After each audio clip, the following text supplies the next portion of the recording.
Good afternoon, and welcome back to HealthLeaders, the Winning Edge program, a series of webinars touching on the topics and strategies that you need to know most. My name is Luke Gale. I'm the Revenue Cycle Editor for HealthLeaders, and I'll be your moderator for this session. Today's webinar is titled The Winning Edge for Policy Readiness in the Rev Cycle, sponsored by Ascent Health. Thank you to you and our audience for participating, and to our sponsor for making today's program possible. Before we get started, for those of you participating in the live program, I have a few housekeeping details. Please note that an on-demand version of the program will be available on our YouTube channel on Friday and can be accessed through our website, healthleadersmedia.com. To ensure that you can see all the content for the event, please maximize your event window and be sure to adjust your computer volume settings and/or PC speakers for optimal sound quality. To submit a question, please use the text input field in the bottom right of the webinar console. You may submit questions at any time during the presentation. However, please note it is unlikely that your question will be answered until the Q&A portion of the program. Finally, should you experience any technical difficulties during today's program and need assistance, please click on the help link in the menu bar at the top of the webinar console. This covers common technical issues. At this time, it is my pleasure to introduce our panelists for today's discussion. Samantha Evans, Vice President of Revenue Cycle at ANMED, Ken Hogue, Chief Revenue Cycle Officer at NYUHS, and Bill Stone, Executive Vice President over U.S. Healthcare for Ascent Health. Thank you all for joining, and with that, let's get into our discussion. And first, I just want to give everyone an opportunity to introduce themselves. Sam, let's start with you. Sure. Hey, y'all. Good afternoon. I'm Samantha Evans. I am the AVP of Rev Cycle in Anderson, South Carolina. I'm at AMED. We are in upstate South Carolina. I have served at AMED for a little over 13 years and loved every second of it. So I'll turn it over to Ken. Hi, good afternoon. I'm Ken Hogue, Chief Revenue Cycle Officer for UHS here in the Southern Tier of New York and oversee complete revenue cycle. I've been with the organization for 6 years, previous long-term consultant within Epic optimization throughout the Northeast. So happy to be here today. Thank you. And my name is Bill Stone. I'm Executive Vice President of U.S. Healthcare for Ascent Health Solutions. We're a large technology and service provider servicing large ambulatory, private equity-led ambulatory organization, as well as large inpatient services supporting a lot of their tech initiatives, as well as revenue cycle support. Excited to be here, and thanks so much for having us. Thanks, everyone, for joining. Yeah, really happy to have you here. And with that, we'll get into our first question. Our first question is, with many organizations feel they are constantly reacting to regulatory changes, what are the biggest challenges providers face in moving from compliance firefighting to true regulatory readiness? And Ken, if we can start with you. Sure. So I think being in one of the states that is most regulated within healthcare and some of the changes within New York, like this is something that we all live and breathe regularly here within New York. But, you know, being prepared for the readiness part of changes, a lot of it is looking from what is proposed laws, regulations, and policy, what also other states, similar California and Colorado, are doing because they have similar types of mandates that we could see that could be coming in our directive or not. But this is something that we have added or developed more of a governance and policy like regulations within the organization that includes lobbying with local lobbyists, but also more so a policy review of what is proposed and then what is finalized, and post finalization that trust but verify, making sure that, you know, what we needed to make those changes are implemented throughout the organization in more of a concierge model for all of our modalities and hospital affiliates, because we also have critical access involving their community hospitals and the major medical center. So that's something when you talk about regulations, our health system has nearly every one of those different complexities within its makeup of the organization. Thanks, Ken. Great answer. And Sam, what challenges are you seeing at AMED? Yeah, I think Ken kind of, hit the nail on the head. I think what we have shifted to is a more like multidisciplinary, proactive approach. A couple years back, I feel like we were always reactive, right? We were finding out that this got put into place 3 months after it got put into place. And so we have really, built teams and governance around that is their job, right? Their job is to consistently ensure that we know what's coming, right? So what regulations are coming in the next 12 to 24 months? What workflows here at AMED will be impacted? What technology exists to help with it, or what technology do we need to invest in to hopefully help with it?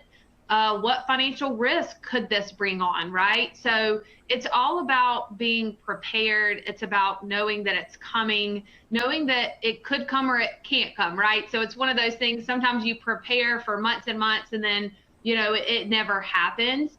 But you definitely don't want to be on the other side of that either, where it does happen and you aren't prepared. And so I think the biggest thing that we have seen work a little bit better here at AMED is just a proactive approach. We meet monthly, and that is a huge team, right? Anybody from rev cycle to managed care to care, care management, population health. I think we're really starting to see, not really just in the rev cycle, but in the entire healthcare space, that all of our jobs and our daily workflows are really starting to connect more than I think we've ever seen it, and creating those teams to make sure everybody understands the impact has really gone well here at AMED. Yeah, I think to Thanks, add a little Sam. bit more. Oops, sorry. Let's give Bill a chance to respond. Bill, how much of what's been said has resonated with you and what you're seeing across the industry?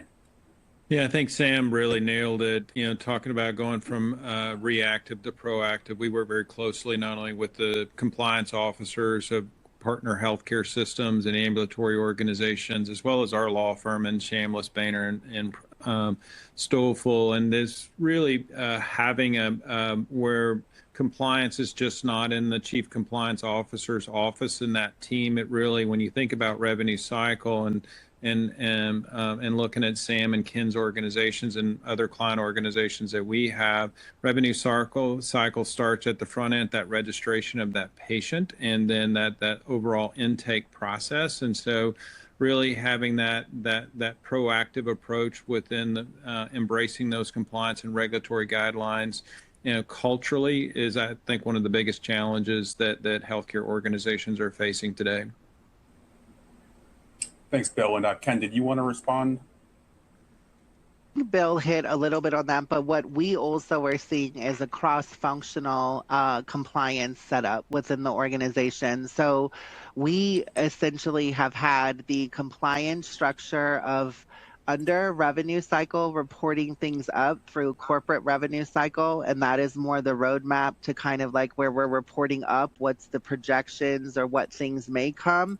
But then once they're formulated, working with our more corporate compliance to do those internal audits or those processes once it's set as a regulation or a regulation change, to make sure that you have those processes defined and it is actually being executed, which Sam kind of like hit on, of, making sure that, you are not dealing with it afterwards. So that is something to where previously compliance set is the full compliance, where revenue cycle they coordinated.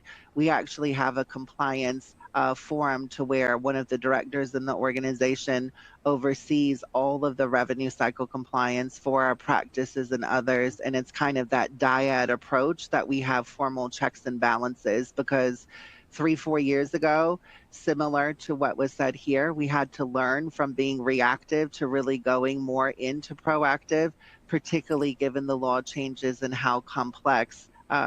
Key factor for folks on the call, in New York State in 2024 through 2025, in a 12-month period, there were over 27 regulation changes between self-pay and insurance that impacted over 150 workflows. So that is something, when you talk about major change, of why I suggest everybody have that dyad approach as things are approaching. Thanks again, everyone. Really great answers. Save some good answers for later, please. Moving on. HR1 is obviously a big deal, OBBBA, whatever you want to call it. With HR1 introducing stricter Medicaid work requirements and redetermination timelines, how are you adapting your front-end patient access workflows to prevent coverage gaps? What strategies are proving most effective in identifying coverage issues earlier and reducing preventable denials? And let's start with Bill this time. What are you seeing across the industry, or what are you talking to your clients about? Yeah, and so I was in Pennsylvania last week with a client organization. We were talking about this very issue, and I see a continued expanded investment because there's confusion oftentimes with the patients that are coming in now with the work requirements and changes, and so we see more. We continue to see expansion of advocacy by especially the not-for-profits. In helping the patients from a determination standpoint of their eligibility as part of the process. So as happens with a lot of healthcare, it depends on us to really and sometimes enact some of the rule sets and help the patients through the process. Thanks, Bill. And Sam, can you go next? Yeah, sure. I think he nailed it again, right? Like, I think a lot of patients don't really understand the requirements. And so I think having, a very strong financial counseling team, which I am very blessed to lead here at AMED, is key number one, right? Their processes, their ability to help these patients through the unknown is very important. I think the biggest thing that's gonna kind of help us is, again, being proactive. And I'll probably use that word 20 times during this hour, but being proactive and knowing that the patient is either, in risk of losing their coverage or they have lost their coverage before they come in. And so naturally what has happened is patient has Medicaid, we see them, great. Maybe they lost it in June. I don't know they lost it in June because they haven't come to see me yet, right? And so what we are focusing on is running reports, and we are working with a partner on this, but we are looking to say, tell me the patients that had Medicaid and no longer have it. And so in that example, the patient that lost their coverage in June, I know now. And maybe it doesn't help me right now because I don't have a claim for them, or they haven't needed services at AMED. But if I help them get their coverage back now and they come see me in 2 months, I am now seeing a patient that has Medicaid coverage versus self-pay. And so I think the biggest thing that we need to focus on is closing the gap of just focusing on the patients that we're seeing today or we're seeing next week, but also focusing on the patients that we possibly could see moving forward because we've seen them previously, and how can we close the gap on those patients? The second piece of that is just knowing what all's out there, right? Like, I know this question is around Medicaid, but we've really, focused on having resources for patients that, all right, you don't qualify for Medicaid, but you also don't qualify for our internal financial assistance. Sorry, right? Now we're focusing on resources that I don't have to say sorry. I can pass them off to say, what are your options, right? Because at the end of the day, yes, Medicaid's our number one priority for those patients, but sometimes they don't fit in that box, but they also don't fit in our financial assistance. So we have really put a lot of resources into having the ability to help patients navigate even when they don't get Medicaid. But kind of summarizing back to specifically this Medicaid question, it's back to being proactive. How can we know that before the patient's coming in again, maybe over the next couple months, that they did lose their coverage, so we can be proactive in helping them get back on Medicaid? Thanks, Sam. Very comprehensive answer. And Ken, does your experience at NYUHS kind of align with that? It does. It aligns with that, but then we're taking it, I think, like even a step further because New York, for those, had a coverage loss of 7-1 to where they kind of did a 6-month pass-through for people that were in the 200 to 250% of the FPL that was kind of like a safety gap insurance. So we're really feeling it as far as right now with the communities, but we have actually started to take that and not just look at from the Medicaid. So as Sam said, working with partners and reports of looking 2 months out, 3 months out of who may have a service or, who may be for yearlies, we're looking at coverage as far as like sponsorship. So we work with a few vendor related partners to be able to help pay and secure the insurance premium in the event that they need to go through the marketplace and are having, extreme type of care or hardships.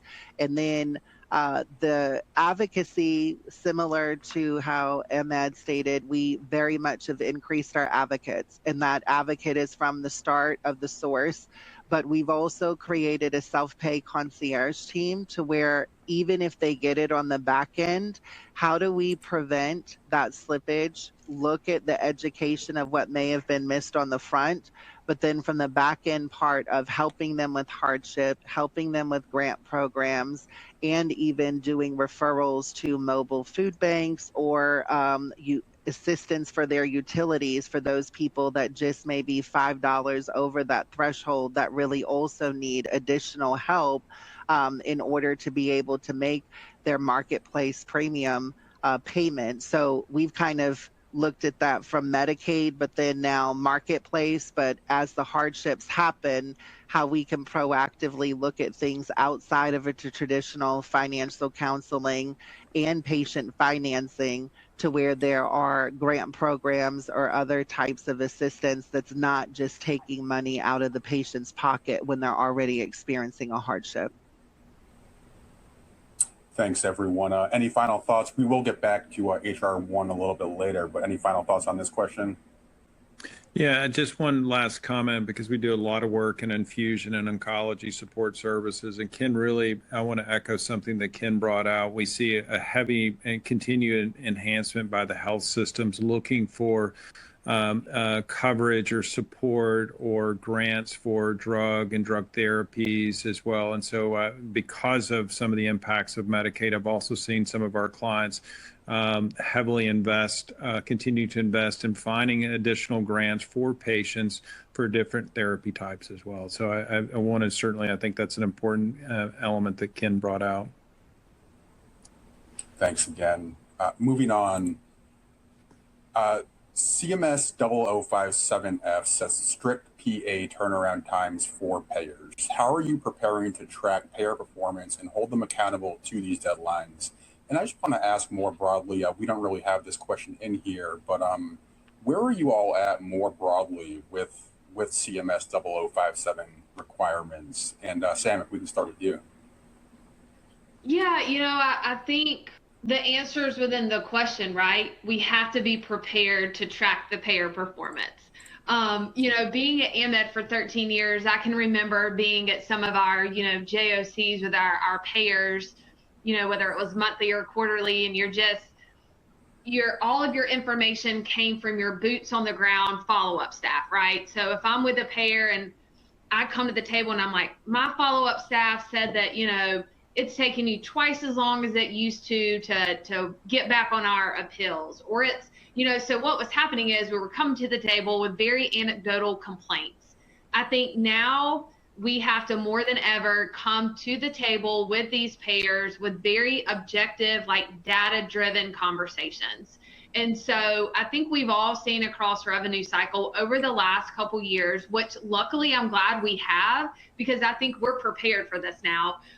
But we have seen where those conversations don't work. Your denials have gone up. You're taking forever to get back to me. Now we come with a payer scorecard, right? What's your authorization turnaround time? What's your approval rate? What's your denial rate? What's your overturn rate? What is our reconsideration outcome? So we have created all of these payer scorecards because honestly, we've had to, right? Like as we come back to negotiate with these payers with contracts, we have to have that data to support, to say you aren't holding up your end of the bargain. And so we're going to add this contract language. And so luckily, if you would even call it that, the relationships with payers have changed, and we know that this is something that we have to track. And so we have created the reports in Epic. We have created the reporting sequence to have these conversations with these payers. And so I think CMS, 0057 is no different, right? We're going to still ask ourselves, are we measuring the turnaround time, by CMS? Do we know how much revenue is holding because of their non-compliance? Are we capturing the non-compliance, and how are we utilizing that data to then have conversations with the payer? And so I say all that to say, it's almost like we have beat this to the punch because of the relationships with the payers over the last couple years.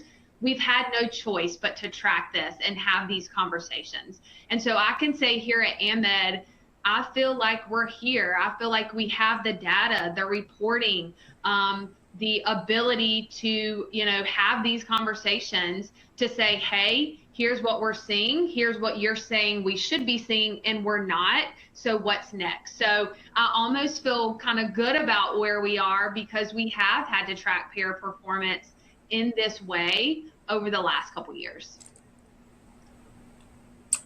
I see Ken nodding along. I do want to ask a follow-up question, and maybe we'll get back to you, Sam. But I guess it almost sounds like you're saying that this work is happening whether this mandate exists or not. So I guess my question would be, does a mandate like this matter? Will this kind of improve interactions between providers and payers, or at least improve data exchange or timely data exchange between the two different parties? But yeah, for now, Ken, I saw you nodding along. Do you largely agree with Sam? I completely agree with the payer scorecards. I think, to answer your second kind of tag question to the original for the CMS 0057, for organizations that are not on Epic or maybe that do not have the robust of the payer scorecards, I think that regulation will help them. For organizations that have been on Epic for multiple years, develop the payer scorecards, automation type of things, that's one of the major efficiencies to being on Epic, is a lot of the dashboards and the scorecards and the customization. The one thing that I am continuing to see as well is the need of really a payer information specialist team that is not just your payer escalations, but more validating those report cards of how that data, if you add a new payer, if you add a new facility or a new site location, that's really of rolling everything up to the enterprise of the main organization. If you have multiple hospitals and clinics, is it performing the same for the entire enterprise? Or if you have a critical access hospital or oncology specialty service lines, are you seeing it different within those service lines as well? Because when we know authorizations, high cost medical record reviews, yes, the data should be consistent, but many payers are also using vendor technology or vendor review to help them move this along because they're having some staffing challenges. So I think it's kind of that call of action of, we need a consistent data model or way of calling accountability for all those that may have the more technology robust or optimization. It have already been there, but it's also that behind the scenes, is it you, is it the payer, that if we're submitting in the same information or the data interchange goes to that regulation, that's also going to remove some of that minutia that you may have a data issue with the payer, and the payer, if they use vendors, to really hold their vendor accountable for that vendor relationship, because oftentimes we do have to have the conversation.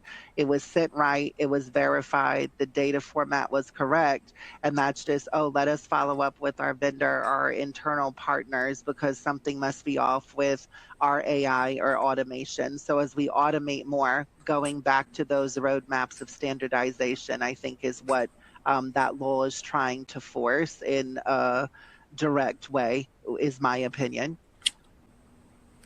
Thanks, Ken. We'll go to Bill, and then we'll give Sam a chance to give her final thoughts on this question.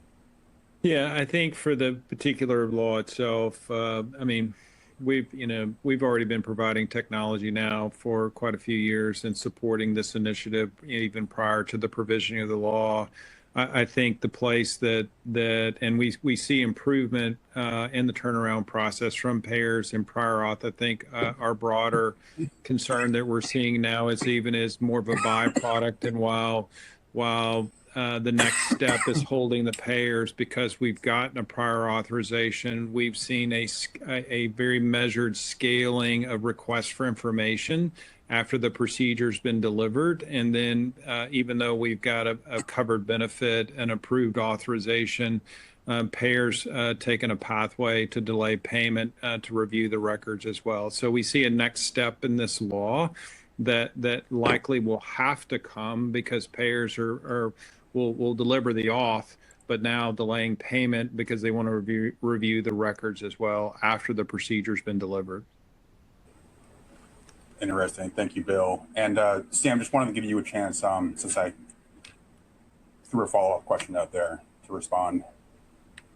Yeah, I mean, not too much to add. I think they both did a great job of kind of answering that question. I think he just made a great point of, we're seeing this with a couple other payer policies.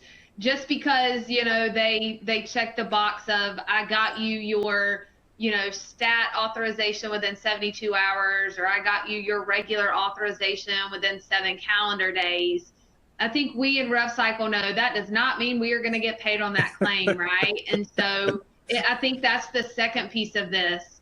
They can follow this rule all day long, right? Like I can run my reports and I can say that payer is abiding by their 72-hour and their 7-day.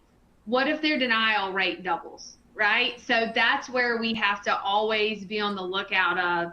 Just because one thing is going right doesn't mean that we're still seeing the outcome that we need on the other side. And I think that's where we need to make sure that the reporting is cohesive together from beginning to end. What does this look like? They could follow this rule, but then deny for medical necessity on the back end, or medical records, or just, delay payment altogether because they may not be ready technology wise, right? They could say, all right, we're going to put something in that gives these authorizations quickly so that we can make sure that we're following this mandate, but then their back system may not be ready to process all of those. So I think it's more than just being able to track the performance of meeting this metric. It's also pulling the back end data, and does it support this as well? Thanks again, everyone. We are about halfway through the program. I just want to remind the audience that we will have a Q&A portion in about 15 to 20 minutes. Please submit your questions to our panelists now. Moving on.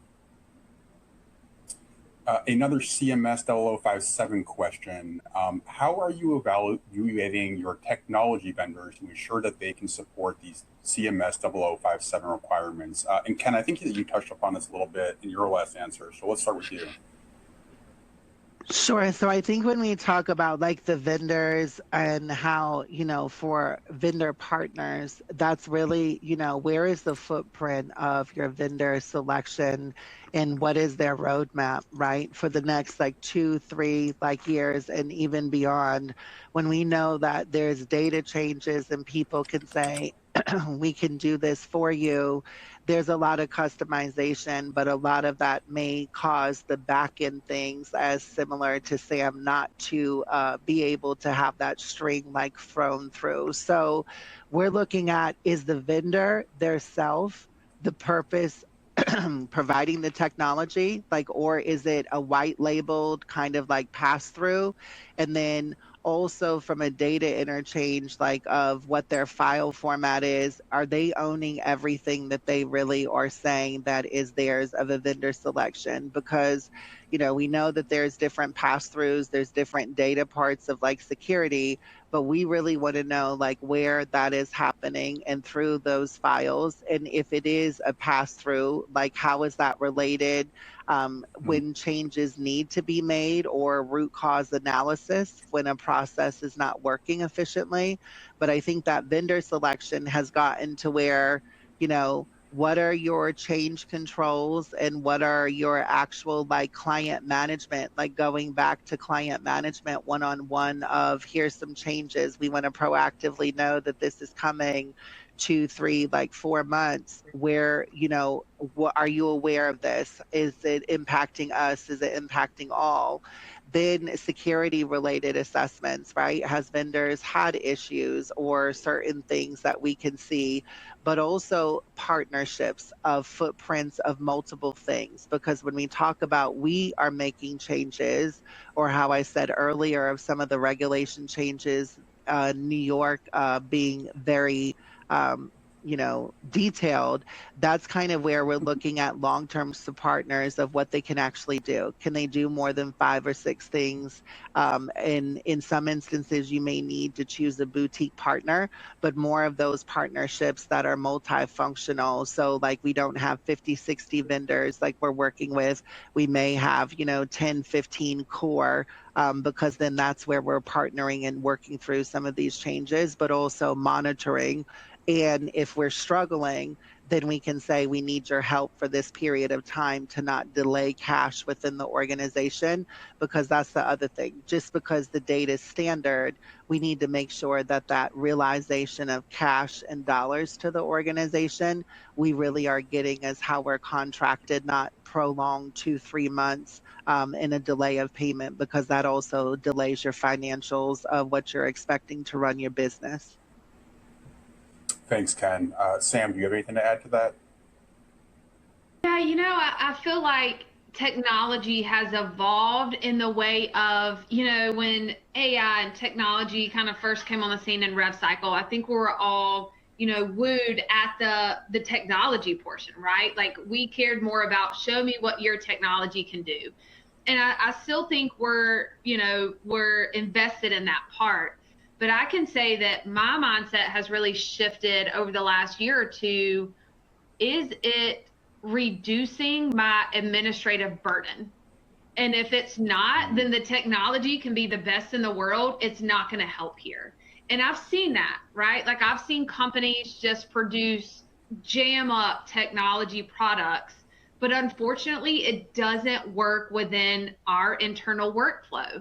And so if you aren't asking yourself, does this solution directly integrate with my EHR? Does the information that they get flow back into my workflow?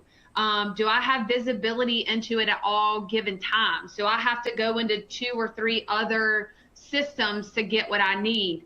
If all of those answers are no, then the technology can be great. It's not moving the needle anywhere. And so I would really say we are evaluating technology partners off of more than what their technology can give us. And it is, does your technology work within my system? Does it work within my workflows? And does it actually help me when it comes to getting more work done quicker at the same quality? And again, I think we've seen where we have implemented technology partners and sometimes you end up doing more work because you're checking here, you have to go to this system. And so that's what we're really looking at. It's more of a, does it also fit from a workflow, a culture perspective? It's not just how good is the technology. And so it's not about just compliance or just technology, but does it help me improve my overall efficiency? And if that's yes, then it's probably a partner that we could look to partner in something like this. Thanks, Sam. And Bill, you might have a little bit of a different perspective than Ken and Sam here. I do. So, how do you feel? we're actually one of those vendors, and so we are directly interfacing with the payers today. So we're taking our platform and doing direct APIs with the health plans, and so which is bringing value back both in front, middle, and back revenue cycle. It's a fascinating process that we've been going through now for well over 2 years in these direct interfaces with the payers, because now the payers are having to have an engineering team to work and having a live API to work with us as well. So it's a new dimension, that the payers are having to go through, and then also a select set of technologies that the payers are also interfacing directly with as well. So it's a new paradigm for the payers, but it's also a great opportunity for revenue cycle to now to have that direct bridge directly into the payer environment because of the API calls. Thanks, Bill. Moving on. Price transparency rules now require hospitals to calculate and post the actual median, 10th, and 90th percentile allowed amounts based on historical remittance data. How much of a burden is this requirement? Where are you encountering obstacles? And, this is something that maybe you've been dealing with for the past few years. But, Ken, let's start with you. So the administrative burden of that, I think, is when it first was phased in, there was not a set format that it needed to be in. So when you looked at being able to report out, or what you had as your searchable, that is where sometimes it was subject to interpretation of how to find something, right? So then you got asked questions of, well, you're not reporting accurately, but really it's there, it's here. And then they're like, okay, you're good. And, sorry for the confusion. With that, that is where I think for us, we do a lot of the leg up and validation internal, but we've turned as far as to a partner to really help with those, given some of the complexities of multiple hospitals and where those facility part of locations are. We had to look at resources, but then also someone who could make those changes very quickly and really standardize some of those formats, knowing that a nonprofit health systems are targeted more than others for the searchable or reportable. So that for us was a decision that was, what do we need? Where do we need to be able to have this? Where is the expertise? And we partnered with someone that had that expertise, but then we really have that trust but verify methodology of what they're producing, and then also preparing for some of the changes and can pivot quickly if there are those reporting changes, because that's something that, depending on timing of all the other things of revenue cycle, can very much be an administrative burden if there's busy periods of times and change in other areas. Thanks, Ken. And Sam, what about you? Has this been a burden for you at ANMED? Where are you encountering challenges? Yeah, burden is such an interesting word, because it's one of those things, this is a rule that I think had good intentions, right? Years ago, I think the intention was fine, right? The intention was that patients deserve to understand their pricing information. And I actually don't disagree with that, right? I'm a patient myself. I appreciate understanding and being able to see, any type of pricing information. I think what has unintendedly happened is now we're expecting, revenue cycle teams to be like data scientists. And we just haven't quite caught up to those skill sets yet. So ultimately what's happened is we've had organizations to where people that has been here 10 and 15 years sitting in these revenue cycle roles, who are very smart, have all the knowledge in the world about revenue cycle, we're now putting a new skill set expectation on them to go out and figure out how to do this, right? And so it's been challenging to, one, find the skill sets or even develop them with the people that we have, to find the time on already trained resources. So on one hand, I get why price transparency came about. We wanted to be able to somewhat tell our patients what they may owe. I think it's unintendedly caused a lot of time issues, data analytics for organizations that at the end of the day, I'm still not even sure that we have even hit the mark. If we were to ask patients if they were to go out and if we were to post this, do they even understand it? I'm not sure the answer would even be yes yet. And so I still don't think we're there. I think we're still trying to figure out in healthcare, how can we let our patients know in a way that they understand without using all of these revenue cycle, resources on the side. And I'm not sure we'll ever get here, but it is a burden, if we want to call it that. It is still very much something that we put a lot of time and resources here at AMED to get right. I think anybody also who works in rev cycle understands like payments and payer contract variability. It's difficult to understand. And then now we're trying to have to pull all of these remits, and these 10 payers may pay the same service line 10 different ways. And we're having to pull all of that together and find a way to report it to a patient in a way that they understand. It almost feels and sounds impossible. And maybe we get there and maybe we don't. I think however long we're 5 or 6 years in a price transparency, and I still don't think patients truly understand it, maybe we'll keep tweaking and get there. But it has caused a lot of resources to be used, and it's something that is always a moving target because your contracts are always a moving target. And so this is going to be something we always have to kind of throw resources to. Interesting. Thank you both.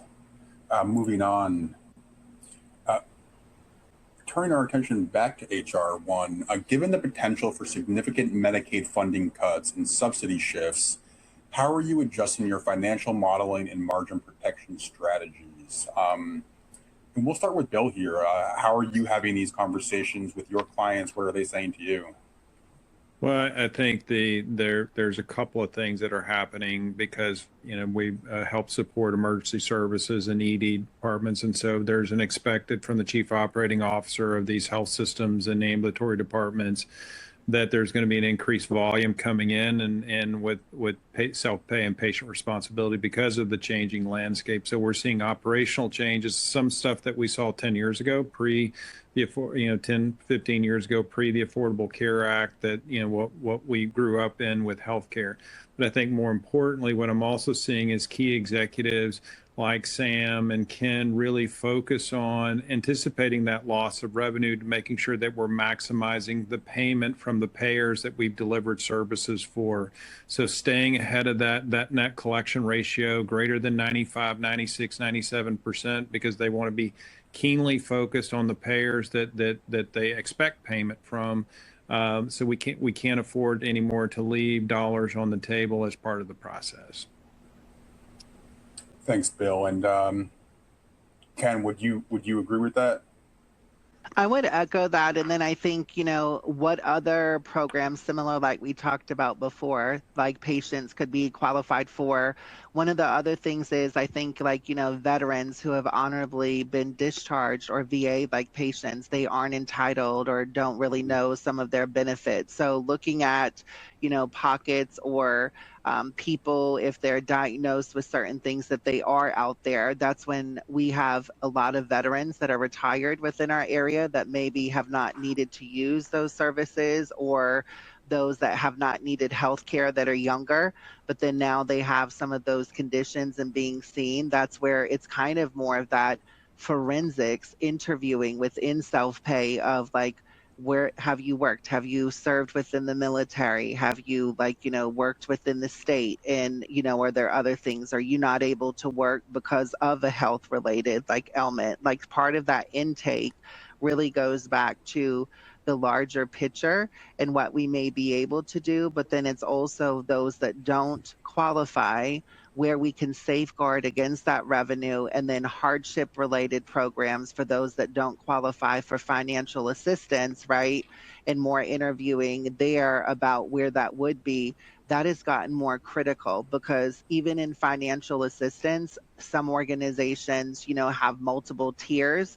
We're seeing more in the partial approvement instead of the 100% for financial assistance. So all we're doing is reducing that balance, but it still has a financial barrier for, say, the 67% that may remain after an adjustment is done with a certain tier of the financial assistance approval.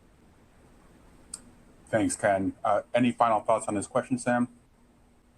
No, I think they pretty much nailed it. I'll go back to kind of the beginning when we were talking about, I always tell my team, and that's this team plus my softball team that I coach with my daughter, control the controllable, right? This is something that is really not in our control, but what else can we control? We can control our, our point of service collections, reducing our avoidable denials, making sure we're getting authorization. So it's pretty much, if I had to summarize it, it would be revenue cycle discipline, right? And so if nothing else, we are just saying, hey, there could be additional Medicaid cuts. And while we can't help that, here are the 10, 20, 30 things we can that can hopefully help offset some of that reimbursement, right? So it kind of goes back to what is in your control. This is unfortunately not one. What is in our control, and how can we do those things better to kind of help protect the margin? Thank you. Moving on to our final plan question. When you think about the next 24 months, what capabilities should revenue cycle leaders prioritize today to prepare for the regulatory and reimbursement environment ahead? And Sam, you brought up this idea of revenue cycle discipline just a second ago, and you were kind of talking about preparing for uncertainty earlier in the conversation. So I want to give you the first chance to respond here. How does that kind of play into the way that you plan for regulatory uncertainty? Yeah, no, we kind of were talking about getting my MHA. And so in my finance course, we kind of learned a lot of different ways to kind of scenario plan, whether it's the Monte Carlo, which is what I'm using in my capstone, but I think that's what you do here, right? Like, your approach can't rely on one single forecast. It can't say, this is what we think is going to happen, so here's how we're going to forecast our financials for the next 24 months. It has to be different scenario planning. And so we almost do it like a little stakeholder analysis, if you were to think little boxes. And it's, priority 1, 2, 3, 4, 5. What's the risk? Is it high? Is it low? Is it moderate? What is the operational, risk associated with this? What are the financial risks? What is the worst, best, and possible outcome, right? So it's taking all of the information and almost putting it in understandable different scenarios so that we can prepare for each one of those. And we're never going to be fully prepared for all of them. It's never going to be, here's our scenario and it matched this perfectly, but it's preparing the best that you can. And it's modeling out, and that's what we meet once a month, whether it's on updated payer policies, regulatory, and that's the graph that we look. This is upcoming in the next 6 months. From an operational standpoint, how is that going to affect rev cycle? How's it going to affect finance? What about, managed care? Financially, what does this mean for us? I'm thinking of a payer this year that came out with a policy that I think nationwide did not go over well. I wouldn't say we were prepared for it per se, but I can tell you that we financially knew what that was going to mean. We knew what our plan was if that did in fact happen. And so it's one of those things, planning is everything, right? And so again, can never plan for everything, but being proactive and trying to hit as many scenarios as you can to be as prepared as you can, I think is really going to be the key here. Thank you. Great answer. And Ken, at NYUHS, when you're thinking about the next 24 months, what capabilities are important to you? So to me, I think it's going back as far as like to knowledge base and like level set. When we talk about like AI and policies and forms, we need to make sure that the newer folks that have joined revenue cycle, like those analysts that may be AI or governing at, from college, understand the revenue cycle like ins and outs. Those that have also been in the career field for a very long time, how are we having those newer, more adaptive with some of the technology or like modeling, be able to assist them to be able to do things more efficiently? As Sam stated, really it's that prioritization and then taking that and putting it more into a cost versus a yield. Because if we need to adjust those priorities, if something trips or in the gray now becomes something that gray area is a deterrent or increased cost, that's where then we need to be like, how can we offset it? What are other things that we may need to move into that review that have an additional risk? So really, as executives and leading revenue cycle and as the key of revenue cycle, I have a 4 to 5 year roadmap of all of revenue cycle and payer strategy. But with that, we need to balance that every quarter and sometimes every month of what those risks could be and really kind of report some of those dollars at risk based upon the policy or regulation, because that's where we get our CFOs, our COOs, and hospital presidents and CEOs of the organization to really understand what that is in terms of dollars, because then, how do we control the cost of care? And that's the other thing that comes into play, maybe being able to move that to where the cost is not as expensive and being able to help that patient earlier. That's another thing that really, I think it's all interrelated, but it's how you have that laid out and what you can control, and teaching people that are not in a revenue cycle world what the controllables are. Because if you very much are a true finance background or not worked within the business for a long period of time, that's where certain denials, certain underpayments, they're like, how did this happen? And a lot of questions. But that's where we also need to educate and advocate for really the revenue cycle and balancing those new resources that understand AI modeling methodology with those subject experts, and be able to kind of put the two together, because we do have a lot of people that may not be a director or may be an analyst of governmental affairs or, payer policy, that are getting ready to retire, because those people that really read and dig through all of that information,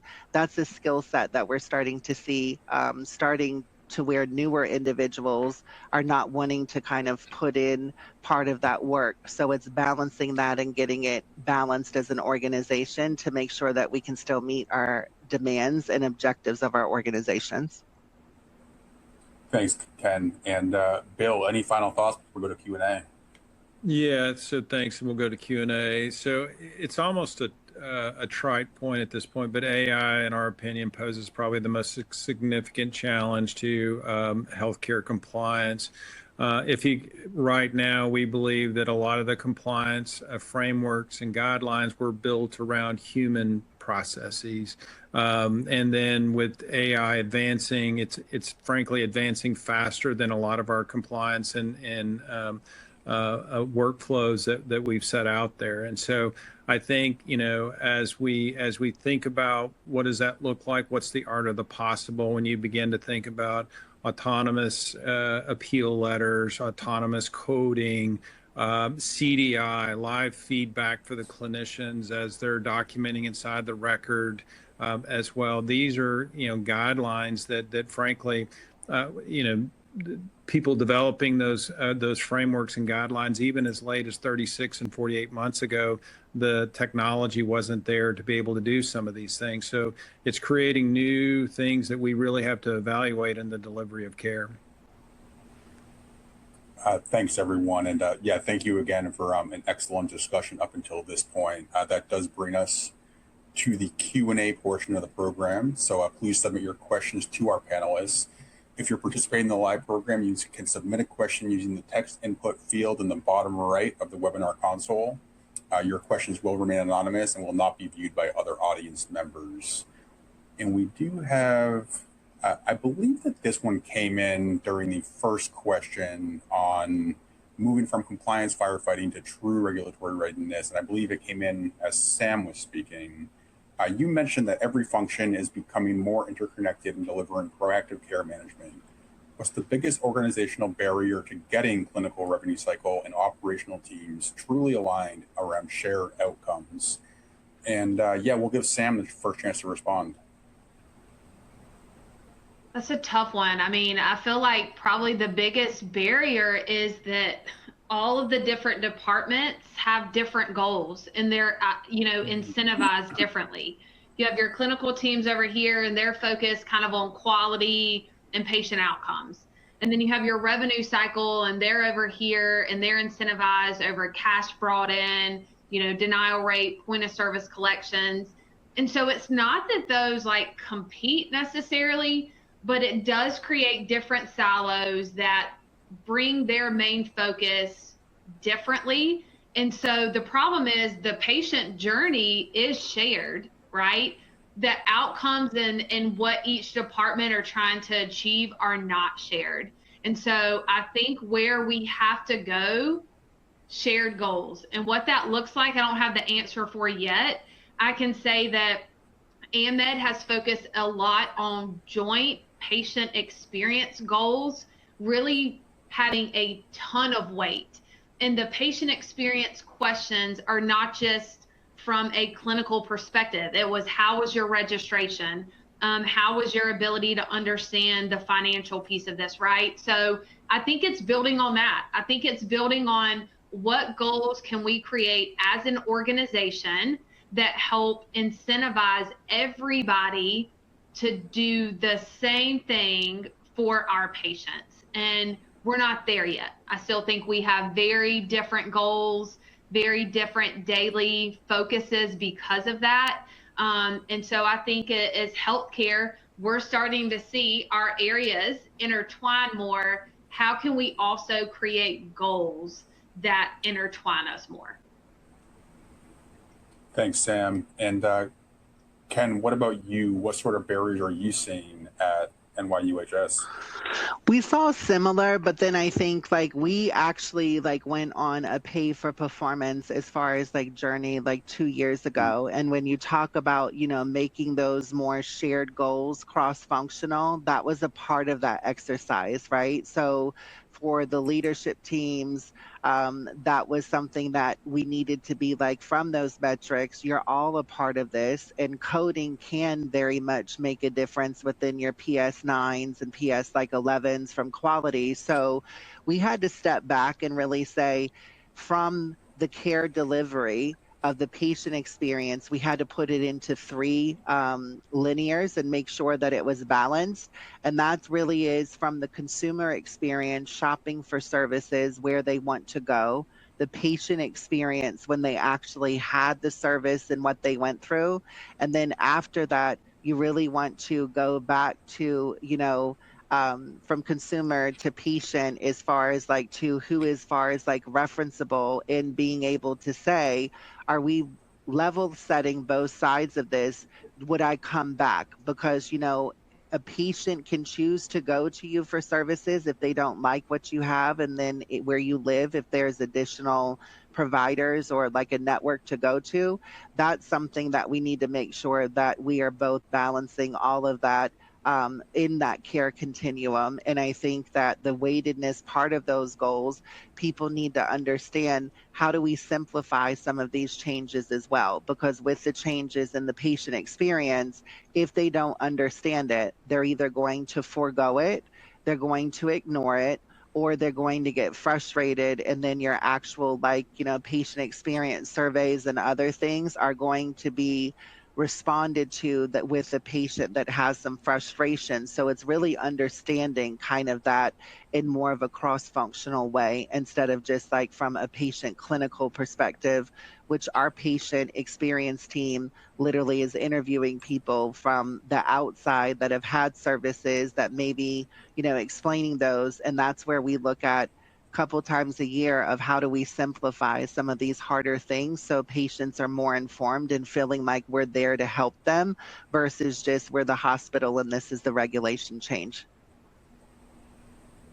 Thanks, Ken. And Bill, where are you seeing barriers to alignment between these various teams? Yeah, I think that it's because revenue cycle touches a lot of different places, and we talked about it earlier in the conversation, where you have people that are directly engaged with the patient at registration and scheduling, to people on Sam's team that are remote or in office that are not having that direct interaction. So that true alignment across teams that have direct engagement with the patient and indirect engagement with the patient. And, I often think about that patient that comes in for a prior auth. As part of the process, they fasted the night before. They're coming in. They've had family. They had their pastor there. But then if we miss that prior authorization as a process, that's a real impact to that particular patient and that particular patient's experience. It impacts the OR, impacts the surgeons, impacts the family. So really that bridging of people with direct and indirect, care, impacting the care, I think is mission critical. Thanks, Bill. I had hoped to get through some more questions, but that is unfortunately all the time we have for today. A live clickable link will appear at the close of this program, taking you to our registration page for the event. Please visit healthleadersmedia.com to view our upcoming virtual events, and remember to follow along all week for continued coverage on policy readiness in the revenue cycle. Thanks again, Sam, Ken, Bill, for joining us today as panelists. It was an excellent discussion. Thank you to our sponsor, Ascent Health, for making today's program possible. And finally, thank you to you and our audience for participating. We hope you enjoyed today's program, and I look forward to seeing you for our next Winning Edge event. Thank you, guys. Thanks, everyone. Thanks all.